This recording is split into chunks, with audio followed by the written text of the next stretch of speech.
सभी को राधे राधे। श्रीमद् भागवत गीता की इस यात्रा में मेरे साथ चलने के लिए आप सभी का बहुत बहुत धन्यवाद। तो आइए चलते हैं अगले श्लोक की ओर। अपर्याप्तं तदस्माकं बलं भीष्माभिरक्षितं पर्याप्तं त्विदमीतेषा बलं भीमाभिरक्षितम्।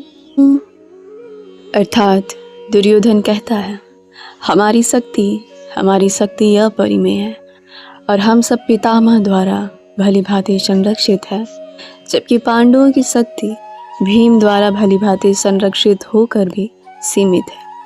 दुर्योधन यहाँ घमंड दिखा रहा है, जो आपको बिल्कुल नहीं करना है दोस्तों। केवल बाहरी शक्ति और बड़े योद्धाओं का भरोसा करना पर्याप्त नहीं होता है। सच्ची विजय न्याय, धर्म और आत्मबल के साथ होती है। दुर्योधन को अपनी सेना की संख्या और भीष्म जैसे महान योद्धा पर बहुत घमंड है। दुर्योधन यहाँ भीम की तुलना में भीष्म को श्रेष्ठ मानकर पांडवों की सेना को कमजोर समझ रहा है। लेकिन यह श्लोक हमें यह सिखाता है कि अहंकार और केवल बाहरी शक्ति अंततः हार का कारण बन सकती है। धर्म, न्याय और आत्मबल ही किसी युद्ध या संघर्ष में सच्ची विजय दिला सकता है।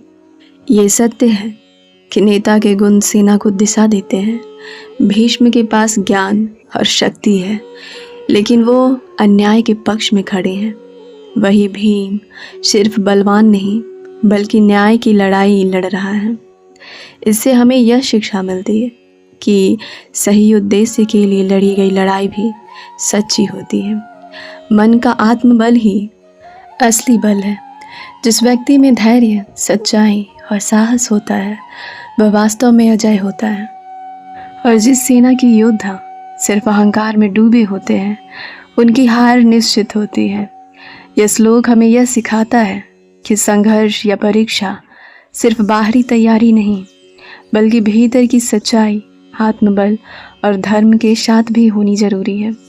और सच्ची विजय शक्ति से नहीं, सच्चे संकल्प और शक्ति के पथ पर चलकर मिलती है। और इसी ज्ञान के साथ गीता का 10वां श्लोक समाप्त होता है। हरे कृष्ण हरे कृष्ण हरे कृष्ण।